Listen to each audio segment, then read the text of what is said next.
So, ladies and gentlemen, we're back at you. It is the Jim K. Ford Sens Nation podcast. No big voice there, you may have noticed.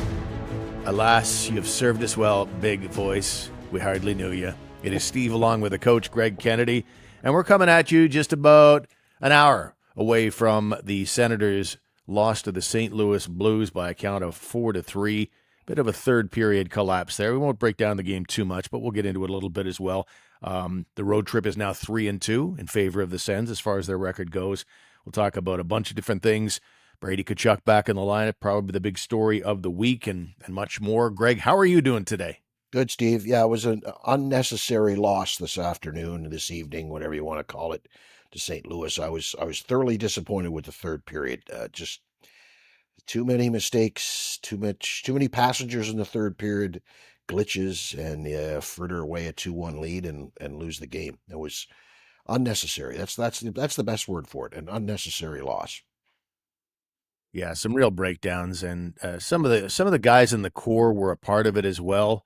Mm-hmm. Like there was, I mean, I don't necessarily want to get at the old telestrator here with the X's and O's and the circles and the arrows, but Drake Batherson, kind of lost track of his guy, and right just before that, Tim Stützle went over to cover a guy who was already being covered by Artem Zub. It was basically they had four men back on one of the goals as St. Louis made a late charge. They had four men back in great defensive numbers, and it just fell apart. And in another one, even the winning goal, that was a 3-on-3. A shot on net, everybody scatters. Nobody got their man. It ended up bodies falling all over the place, and even Brady Tkachuk. I guess that's part of being away for 20 games. He's back. He makes his return to the lineup, and he's in a position on, I think it was the Buchnevich goal, a one-timer on a 2-on-1. If you watch what he's up to there, man, he's doing the right thing, it looks like, because Jordan Spence has jumped up in the play, so he's in the St. Louis corner, and Tkachuk's back there with Tyler Kleven, and as soon as it gets turned over, well, Tkachuk decides that's his time to get in there and attack, and that leads to a 2-on-1 the other way with Kleven left to mind the store by himself, and Buchnevich scores on a one-timer. I said it wouldn't get out the telestrator, and then I went and got it anyway. Sorry. Yes. I apologize. Spence went down the wall without an F3, and the closest guys to F3 all decided that they were going to jump in, right? And including Brady, and boom, out they go, 2-on-1, ends up the back of your net.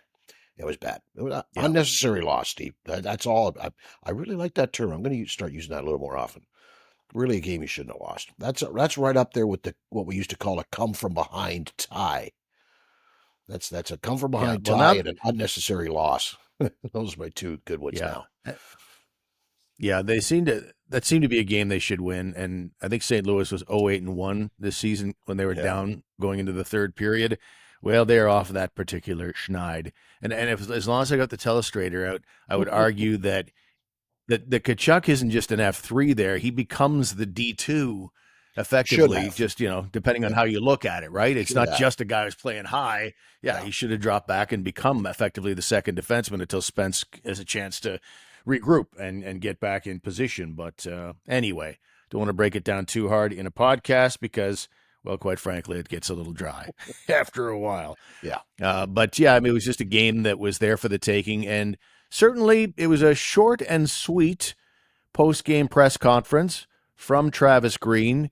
I only saw it on TSN, and I figured that was just a clip. No, It was really short. He was not very happy. He said the first two periods were okay, but all the things when he arrived in Ottawa, I think, kind of came back to roost in that third period. When he came to Ottawa, he wanted to get rid of a lot of the kinds of things that we saw in that third period. So he was a little disappointed. But the reality is, as they said right back, well, we could go back into ancient Roman time, but as they said back in 1992, Rome built in a day on all that stuff. It was not built in a day is the long-winded point I'm trying to make here.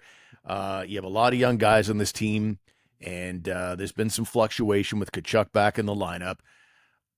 And that's got to change, I think, the dynamic a little bit, mostly to the good, obviously. But, guys that were kind of leading and feeling one way, and now the big poobah is back, the big cheese, that just everybody settles into different sort of headspaces.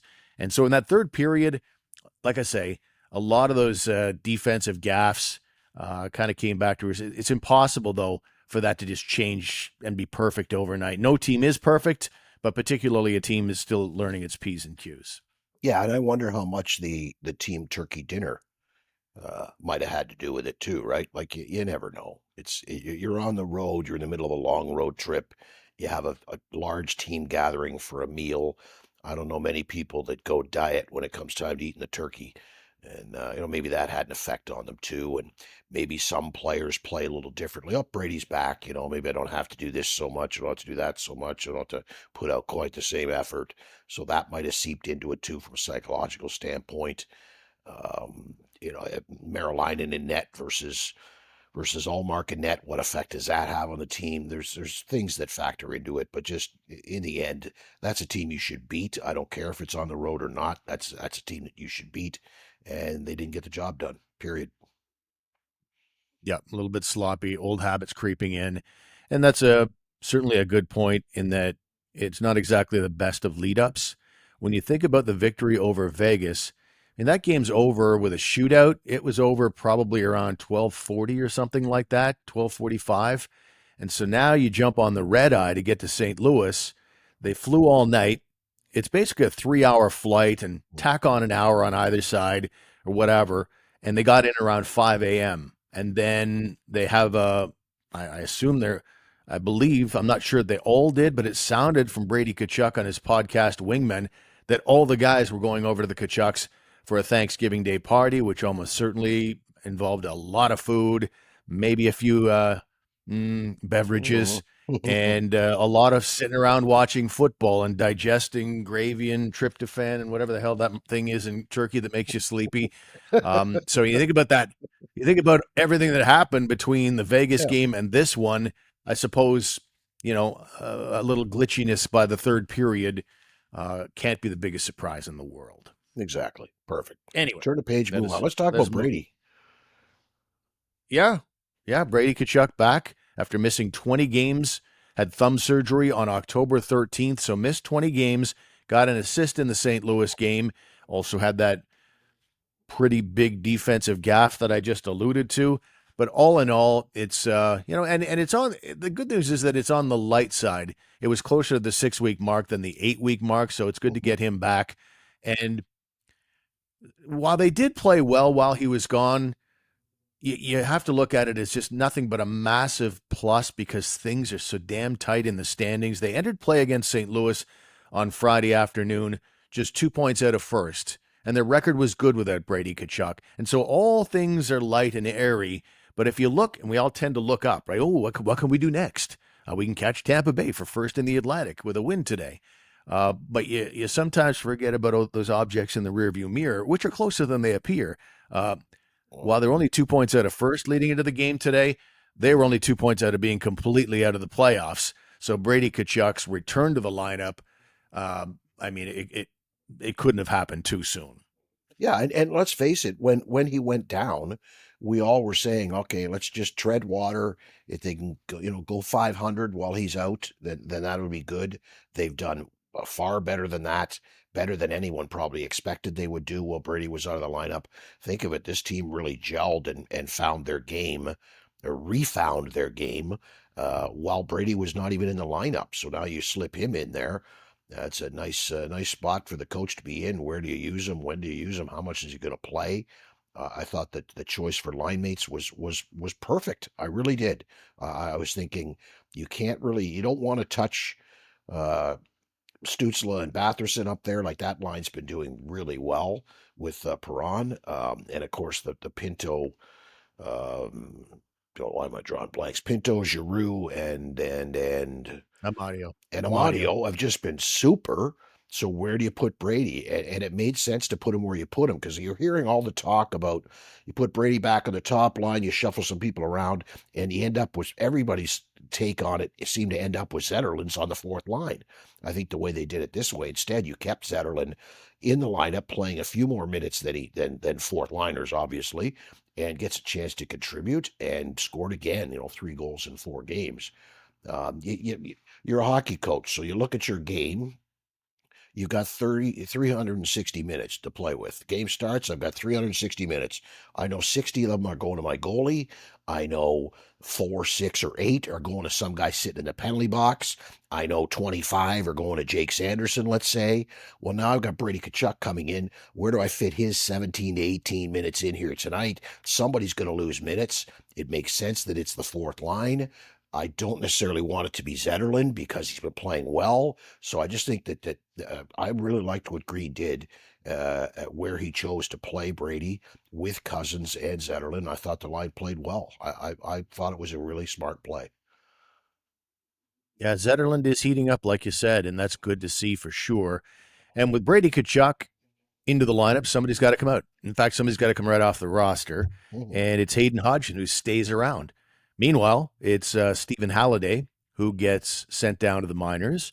And I think, I didn't see enough from Stephen Halliday. He had that great assist in his very first game. First NHL point. It was a beaut. Set up Shane Pinto with a gorgeous pass. Just a real offensive setup guy, kind of a skill guy, kind of a play.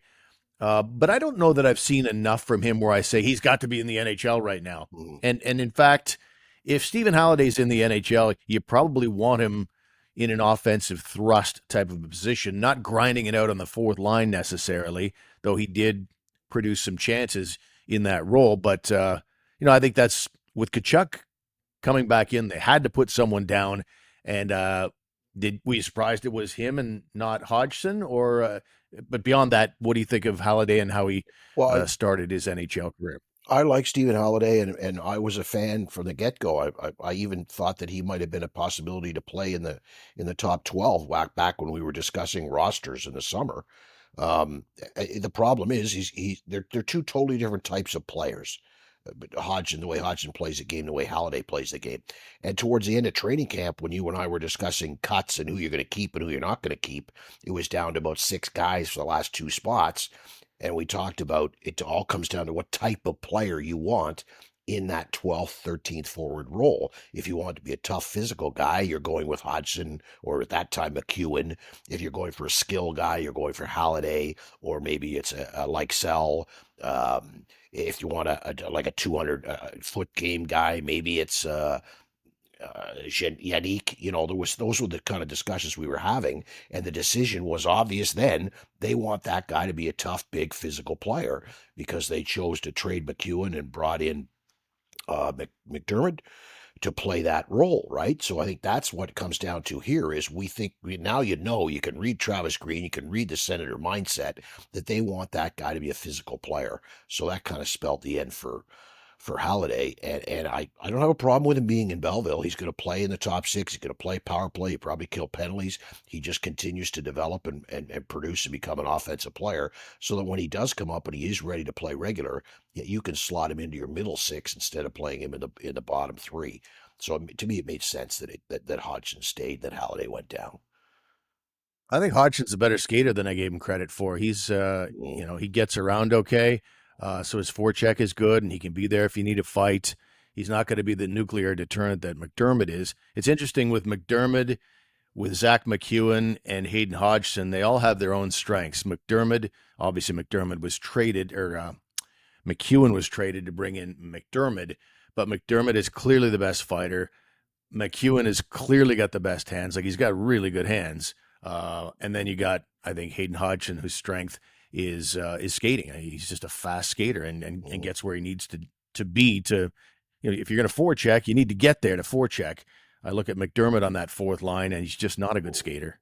You No. know, bless his heart, but it's like John Scott level skating. It's just not there. Not NHL level for sure, but obviously he's here for one reason, and that is to provide security, provide confidence. Though he doesn't get in the lineup too often, he'll probably come in handy when the Senators close out their road trip, which will be, I believe, on Tuesday in Montreal. They've got, first of all, they're heading on Sunday afternoon, 6 o'clock, I should say, so more evening than afternoon, 6 o'clock in Dallas on Sunday, and then in the weirdest road trip, coming back in this time zone, and they'll be taking on the Montreal Canadiens That will be happening on Tuesday, and you got to think that McDermott will come in very handy in that one. They brought the guy in right after a crazy Habs game where the Sens got beaten badly on the scoreboard and in the alley. So that's the kind of game that he is here for. So an interesting mix of tough guys there that we're talking about. Yeah, and as long as both Jack guys are still playing in Montreal, still up, then most definitely. Uh, yeah, I would think McDermott's probably going to play. But the other thing that's nice about when you have McDermott or even Hodgson, I think it sounds strange to say this, but a coach doesn't feel as guilty about sitting that guy, about not letting that the 12th guy not getting a regular shift. And it's like when they play with 11 forwards almost. It gives you more opportunity to slip some Batherson in there on that line, or to slip some Stutzla in there or whoever, and we've seen this with Travis Green this season when McDermott's played. The number of guys that have played in his slot on that line, even when he's dressed, right? You just take this one off, kid, and out goes. I'm sure Brady will get some shifts with them too. So that's a nice little ace in the hole for the coach as well for putting together lines and giving extra ice time to guys who are going hard that night. You don't feel as bad when you tell McDermott to have a seat.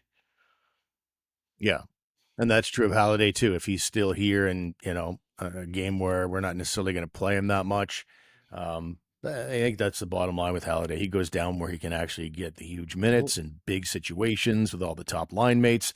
Because, as I'm starting to worry about with Levi Marilainen, who's so young, you want, if your backup's only going to play sparingly, you kind of want that Alex Auld kind of guy that's used to the role. Marilainen's been the stud everywhere he goes, and he did play against St. Louis, and I thought he looked good again. And I wonder if they'll start mucking around with that concept of giving him some more starts down in Belleville, because I don't know if that serves a 23-year-old NHL goalie very well with very high ceiling to be playing once every, whatever the rate has been, once every 6 games. I'm not sure exactly, but Linus Ullmark is getting the bulk of the work. And on the front of Ullmark, Mhm. um, it was a very interesting podcast that he was on. It was the Daily Face-Off podcast, and he joined them on 3 hours sleep yesterday. They had the red eye going from Vegas to St. Louis. They just got in 3 hours earlier, and Ulmark pops on a podcast because Carter Hutton is one of the hosts of the show, and Okay. those two were together in Buffalo, running mates for 3 years there. And so I found that interesting that Ulmark would do that's a pretty big favor to come on with Yeah. 3 hours rest after going on the red eye. But he talked about on the podcast that he doesn't take game day naps. I didn't know that. Maybe that's already out there, but it might be one of those factoids that I just missed. But he's never throughout his whole career, well, almost every NHL player loves his game day nap. Allmark never does it because he says, when I nap, I don't sleep as well at night. And so what does he do while his teammates are crashing? He's into esports, major gamer, brings all his game gear on the road. He used to play a game called Counter Strike, which is going back 25 years, but he's been playing since middle school. And now he plays a game called Dota 2. And I believe they're both first person shooter games where you're on, talking to other people across North America. His buddies in Sweden play the game with him. So it's an opportunity because of the Oh, time change in Sweden. They're just getting back home from work and having dinner, and then they jump on and play video games with Linus Ullmark in his afternoon time here when he's on the road. What do you think of that? He's a different cat. We can certainly agree to that. yeah. I think that just gets chalked up. It's one more tick in the he's a weird guy column, right? Like that. But then again, Steve, they all play these games. They're all video gamers. Like you listen to the Drake has talked about it. What'd you do? Well, I sat around the couch and played some video games with my buddies. That's what they do. That's the age they're in. That's the culture of that generation that they play video games, and we think of them. You and I especially with our rose-colored 2020 hindsight old day glasses on. We like the old days when guys were, I don't know, take an afternoon nap, waking up and having a mammoth steak and heading to the rink to play a game. Right? It's a different world out there now. And I think did Linus not also say he watches, what do they call that? Where you watch somebody else playing a game? Like that person's called a streamer. So that guy's playing a game, talking on a headset, and he's filming himself and filming the game. Doesn't Linus do that too? I think you said. Yeah, I think he watches some as well, but he also, Yeah, yeah, he's a gamer as well. A streamer's, yeah, I mean, the people who watch it, I guess they're just fans of esports. I'm not sure they have an actual yeah, name. yeah. Okay, just weird. But you know, I got better you and I things to were do than don't watch say somebody else don't play a video game. although don't say weird because you were telling me your story today Yes, about how you may have inadvertently been one of the first humans to that's right. actually start that. This is pre YouTube, well before YouTube and Well stuff. But before you went through a YouTube. phase. Yeah, you went through a This phase where you was were right into what Super Mario. Yes. Yeah, yeah. It was the early '90s. I had just purchased Super Mario 3, which I love to this day. And I was living in Toronto. My brother has my two nephews who are like in their early 40s now, but then they were young boys. And I hooked up my TV to my VCR to my Nintendo, and I played Super Mario 3 and went level by level. And I videoed it, put it onto VHS tape. So you could at the end of the day, I had a full VHS tape that was Super Mario 3 from beginning to end.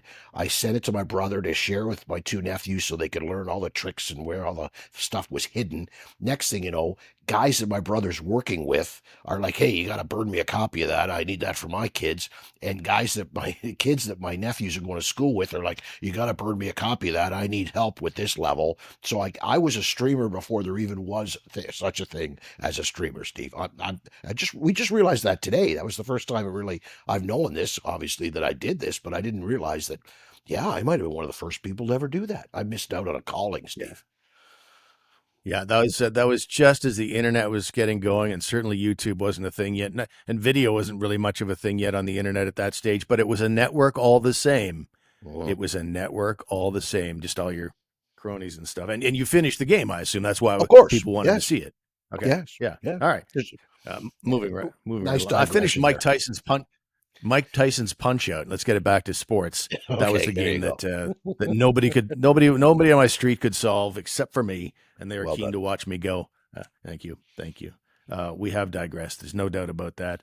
One last thing I wanted to mention in that I found it, I don't know, discouraging.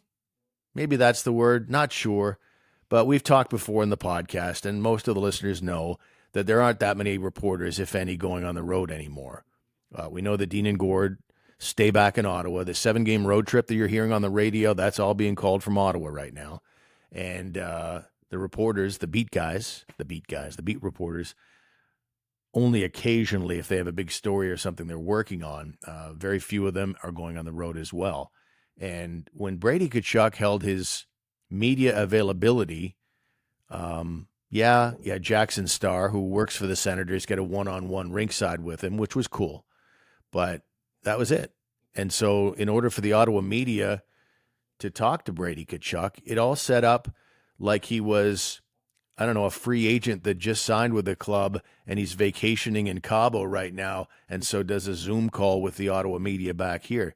Right. It's just a standard game and a return to the lineup, but there's nobody in Ottawa there to cover it, so they had to set up a Zoom call to accommodate Ottawa beat reporters.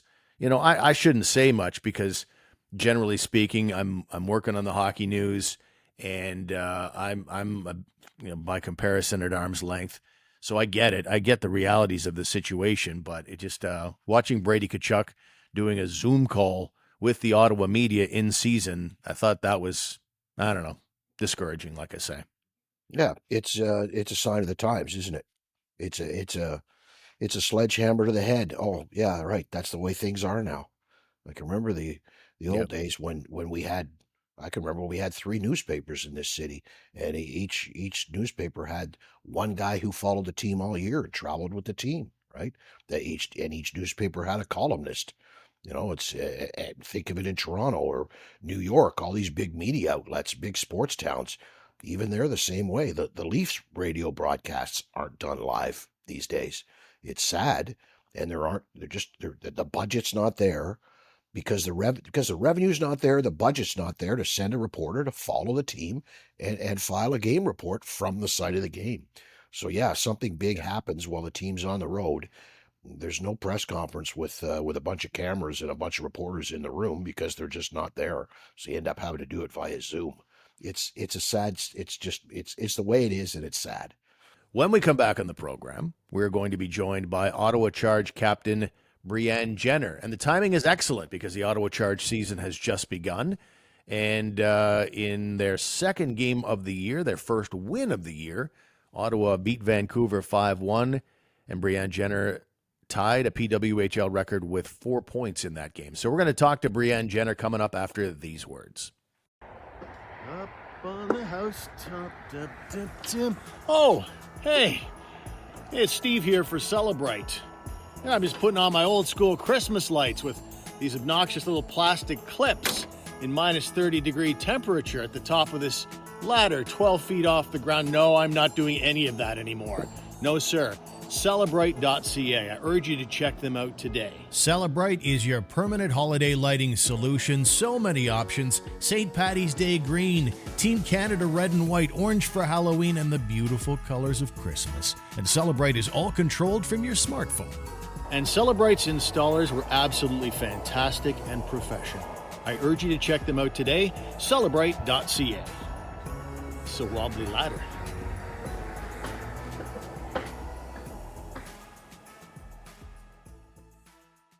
Once again, Greg, we want to welcome our great new sponsor, Midas. You can find your favorite location at Midas.com. We talked last week, last show, Steve, about the buy 3, get 1 free on the Nexen tires. These guys sell every kind of tire, from the low grade to the high grade, any tire you like.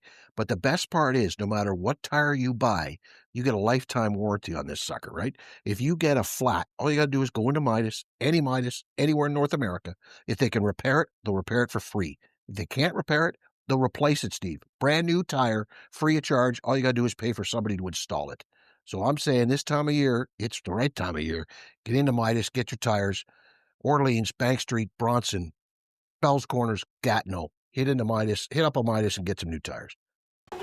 I'm sure Jenny had something prepared, but like Carla said, that took everyone, like every single person in here made a big play for us to get that win, but someone in particular made a few extra amazing plays tonight.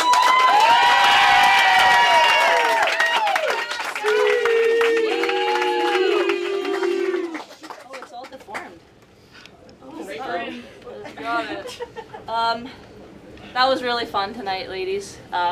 I think this could go to like every line, every D pair. I want to give a shout out, honorable mentions. Can I do that? Yes.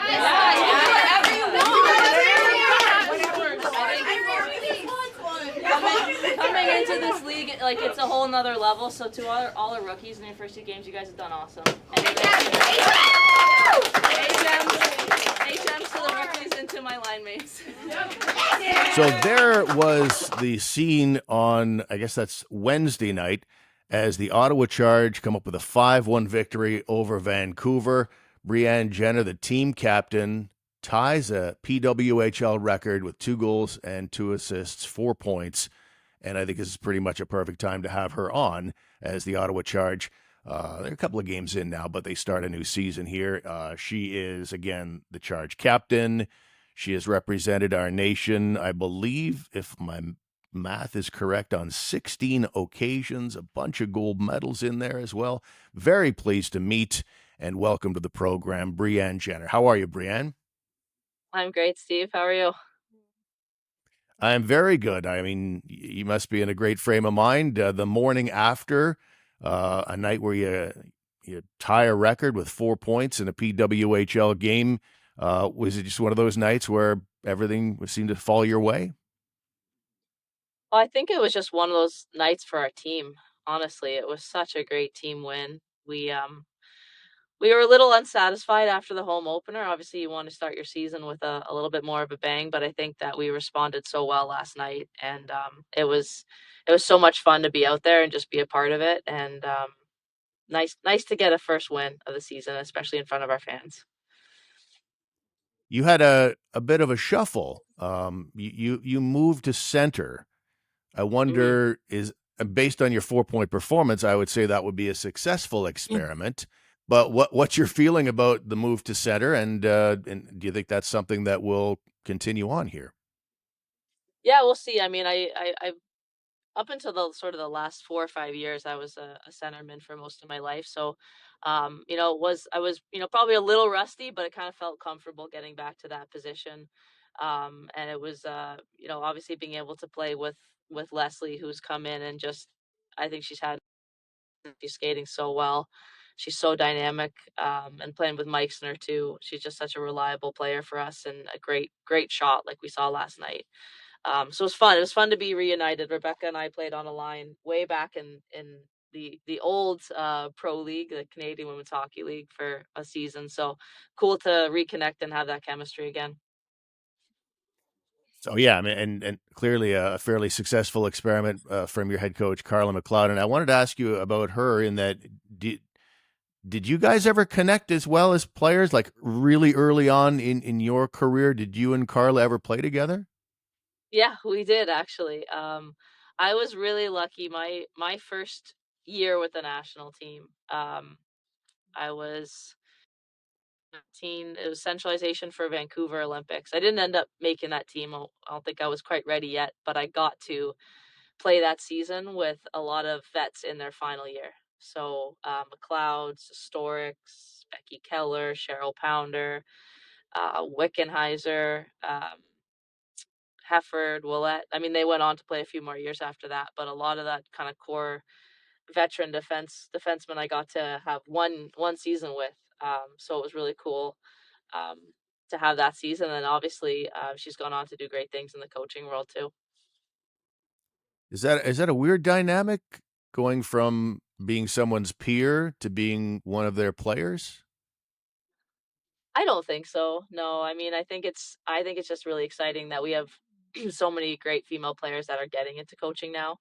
Um, I have the same kind of dynamic with Haley Irwin. She was, we were teammates for a long time with the national team and also with the Calgary Inferno. So I think it's just we're all very professional and know what our role is within this organization. So um, it's awesome to have two great players kind of come back and get back to the game and coach and obviously excel at coaching. All right, so let's talk a little bit about the team this year. And I think I made a crack a couple of weeks ago that you could pretty much just change the R in charge to an N and make it the Ottawa Change. There's been quite a few changes in the off season. So, what's your overall feeling about the group? You're 2 games in now. You've gone through camp.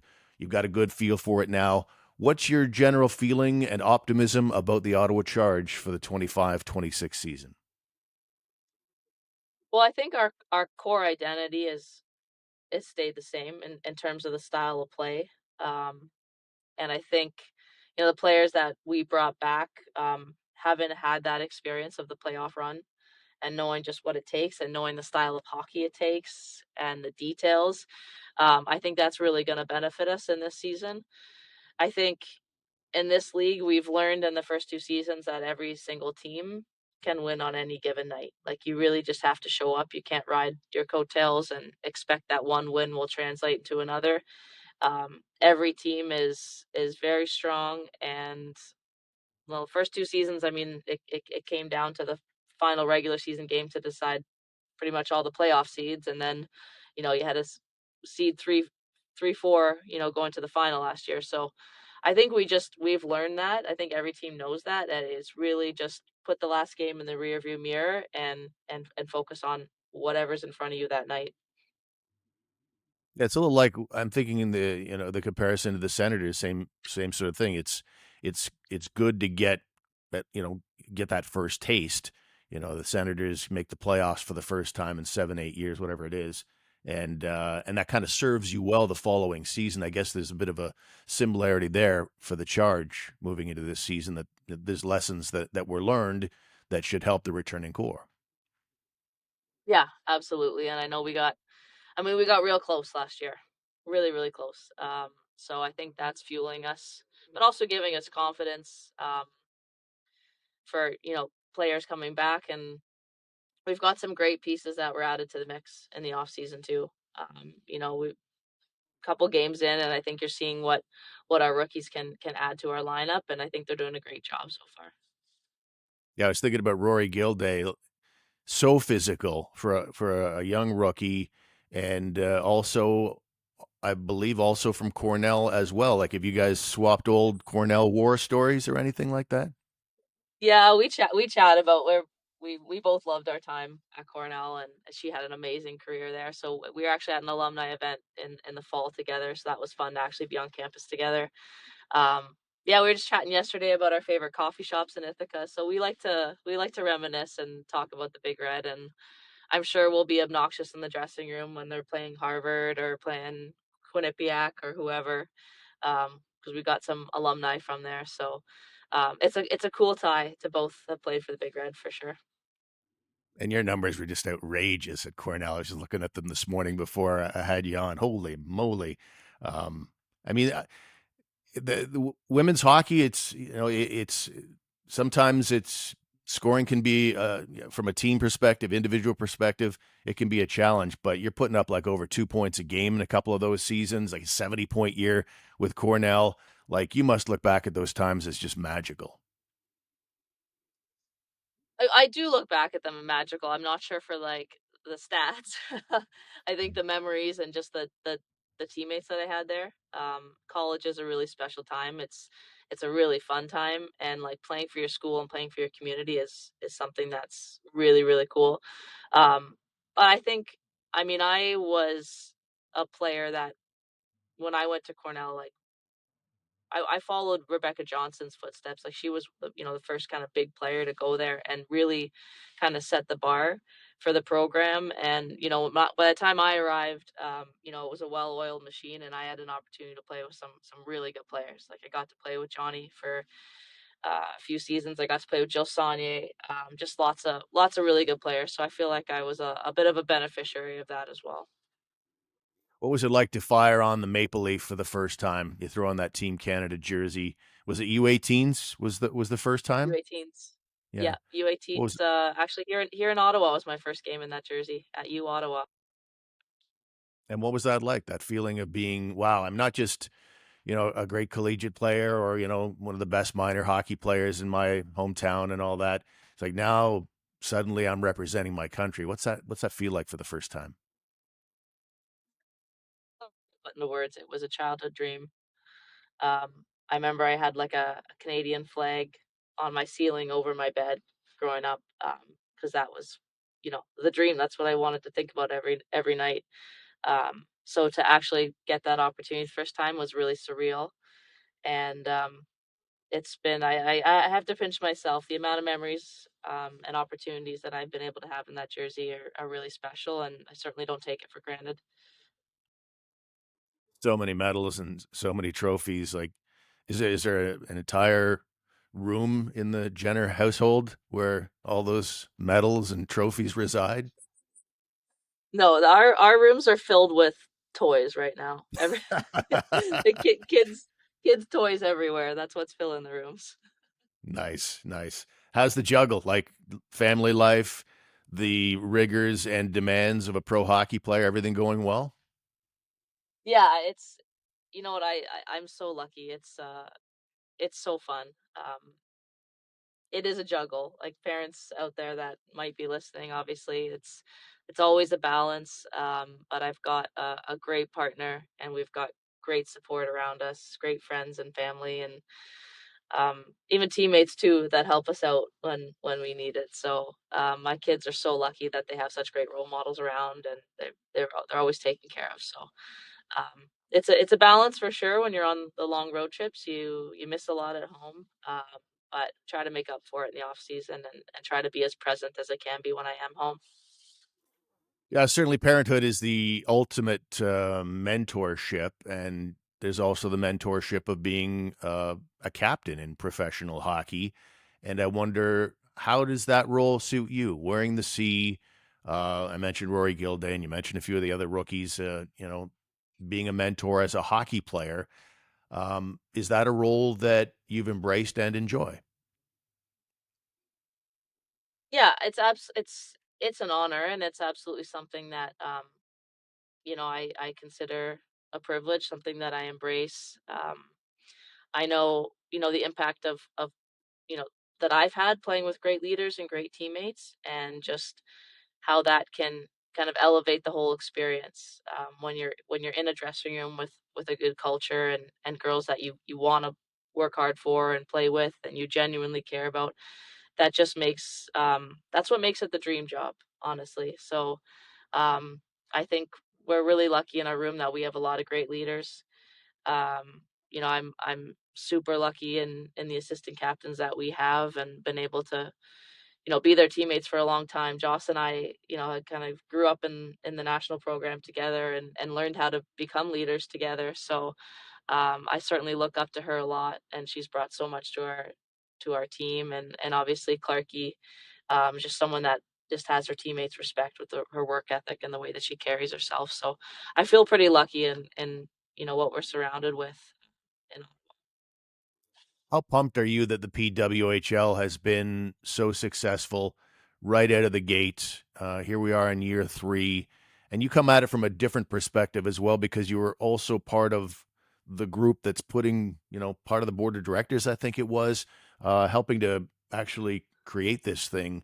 Um, Maybe a word on how the PWHL is doing from your perspective, and the pride you feel given that you were kind of part of the, I guess, the initial beginnings. I think this, yeah, I mean, it's beyond, I think, what any of us expected. How quickly we've been able to establish fan bases and following for the league. Um, I think it will probably be the greatest legacy that this generation of hockey players has. Being able to be a part of, that committee that negotiated the CBA, and kind of helped navigate the Professional Women's Hockey Players Association for so many years. It was a real privilege, and um, I had an easy job of just having to follow the lead of our president, Kendall Coyne. I don't think we'd have this league without her tireless efforts. So it's probably one of the proudest things that I've done in my hockey career, and it wasn't even on the ice. But um, at the same time, I think our generation just kind of took it to the finish line. There's so many women that came before us that sacrificed a lot, that uh, created a lot of opportunities so that we could get to this point. And I think of we talked a little bit about the Calgary Inferno on this podcast already. I think of the players that allowed that league to even happen by working 9 to 5 jobs. Like, we had a few players on the national team that could train, but the rest of our team was, coming from the hospital, coming from their shift with the police force, coming from their teaching job, and playing hockey at the highest level, so that there was a place to play. So it's just really exciting that young girls now have that same dream that young boys have, and a league to aspire to where they can be true pros. Yeah, I think that's a great point in that I recall because I coached girls hockey for a long time with my daughter, and one of the things I noticed was how little the girls were watching the game, and I've always felt like part of your development is watching people play the game who are doing the things you want to do someday, and you watch and you admire and you try and replicate. And I think it's not just like, I guess my question is coming at it from, it's not just like young female hockey players watching you guys and just idolizing, but there's some development in watching more hockey. And it seems like, man, you go to the Civic Center, or sorry, TD Place, you see so many young girls with their jersey on and watching. Like, watching the game really does help development, doesn't it? Oh, for sure. I think that's one of the greatest ways to develop hockey IQ. And watching the game, and seeing yourself in those players, and saying, "Hey, I want to try that at my next practice. I want to be just like Gabby Hughes. I want to be just like Gwen Phillips." Like, that's huge. And I think we're gonna see it just. I mean, the impact that this league is going to have on women's hockey is just, it's going to be astronomical. I think we're already seeing it. But I always say, like, the existence of this league and being able to see us on TV, it's so important for our young girls. But I think it's just as important for, I think of my boys too, them being able to see that, and seeing that equality, and that equality of opportunity. I think that's just overall such a great thing for our community. I know the arena, the arena thing isn't really a player issue, of course, but are you optimistic that that all sorts itself out and everybody's happy and rolling forward into the future? I'm definitely optimistic. I think the city and the league and the players, I think everyone acknowledges how great of a market this is for the PWHL, and how crazy awesome our fan base is. So I'm certainly optimistic. It's not something that, I think about on a daily basis. We're pretty focused on just our job and right now filling TD place. Um, but I think most people agree that Ottawa is just a great place to have a PWHL team, and I think everyone wants us to be here. No doubt about that. It's been a great start to everything. And a couple more before we wrap things up here, Brienne. Really appreciate you joining us. Let me see. Was it always going to be hockey for you, or was there other sports that were taking up your time in the early days? When did you decide on hockey? Yeah, I played a lot of different sports growing up, but I fell in love with hockey really early, to be honest. I kind of had a quintessential Canadian story where my dad, we lived on a school campus. He was a teacher, and so he built an outdoor rink on our front yard, and I was out there. My mom says I was out there in diapers, wouldn't want to come in to get the diaper changed. So I think I fell in love pretty early. Um, but played a lot of different sports too. Nice. And is there a highlight along the way as we sort of look at your overall career? I know that some say it's like, okay, why don't you ask me who my favorite child is, that kind of thing. Particularly for someone like you, you got so many accomplishments. There's gold medals, all of that. Like, what in hockey? What would be a highlight for you? Like, if you were to pick one. Ooh, I think it's really hard to pick one. I think when I think of national team career,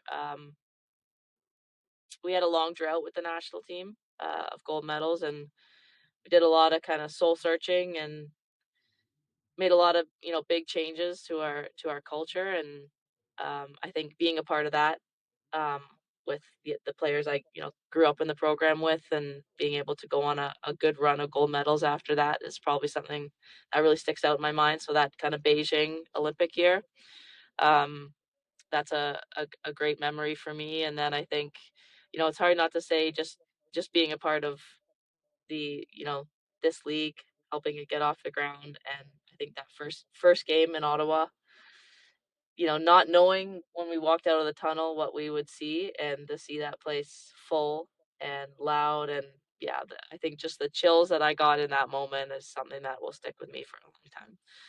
But hopefully there's more memories to come, and hopefully one of those is bringing a Walter Cup back here. Yeah, that would be great. And certainly, you're pumping 4 points in a game. You're a long way from your playing sunset. But in the big picture, where do you see yourself, maybe 15 years from now? Is it coaching maybe? Do you want to stay in the game, or is it just, putting it behind you? Have you thought about that at all? Yeah, it's definitely something that I've thought about. I don't know if I have a great answer for you yet. I do love the game of hockey. I could for sure see myself, somehow involved in the game of hockey. But right now, I'm just focused on kind of squeezing the best I can get as a player, for the next couple of years, and I just feel really lucky that I get to play in this league, and I get to play in a city like Ottawa, which is now our home, and we absolutely love it here. Well, frankly, that's unacceptable. We need you to make your official life decisions here on a podcast, right? Yeah, No, yeah. thank you, Brianna. Brianna, we really appreciate this today, and best of luck the rest of the season. And maybe Thank we can you. get you on again later on in the year. Yeah, that'd be awesome. Thanks so much for having me, Steve. There is Ottawa Charge Captain Brianne Jenner joining us on the program. We thank her for that. As we mentioned, we're going to be branching out a little bit here on Sens Nation. Should we change the name of the show to No. like Ottawa Sport Talk or something like that, or do you love Sens Nation? We should just have a whole new show, Steve. Ottawa Sport Talk. Whole other show. Like a second show? Yeah. You don't have a second just show thinking. anymore. That's true. Yeah, The old yeah. Steve The Warren project. The project. project came to a conclusion. What was the final grade on your project, finished. Steve? A plus. Oh, A yeah. plus. Okay. Particularly on my component. I was on time for class, unlike my co-host a lot of times. Got along well with others. Got along well with others, unlike my co-host. All that stuff. So it's good. It was good. No, that was a fun run for sure. And the shows are all still up there. The Steve Warren Project. But no, part of the reason that doesn't exist anymore is because I don't want to do 2 podcasts. One is plenty. So no Ottawa Sports podcast. Okay, fine. Whatever you say. No, I'm just asking. We could do that. We could go down that road if you want to. But you know what? Let's take this. I'll do it. Let's take this off camera. This off camera. Maybe people only want Sens. I don't know. I don't know anything. Sens Nation, thank you for being here, ladies and gentlemen. Some things to tell you about because Big Voice is no longer here. I literally have to do it now. The website is sensnationhockey.com. Please check that out. That's an easy place to go if you forget how to find us. Links to YouTube and the Hockey News and everything. Speaking of which, the website for the Hockey News Ottawa, all kinds of cool Senators articles and talking Sens there, thn.com/Ottawa. And thanks to everybody on CJRO Radio 107 FM in the east end of Ottawa. We're still on terrestrial radio. We're still out there, baby. And so that goes off 2 or 3 times a week as well. Check out their website on actual showtime. So that will do it. That's enough out of me. Thanks to Brianne Jenner for joining us on the show. Thanks to Greg Kennedy, the coach, for joining us on the show as he always does, except when he doesn't. And we'll talk to you on the next episode. Thanks, Greg. Have a good weekend, big fella.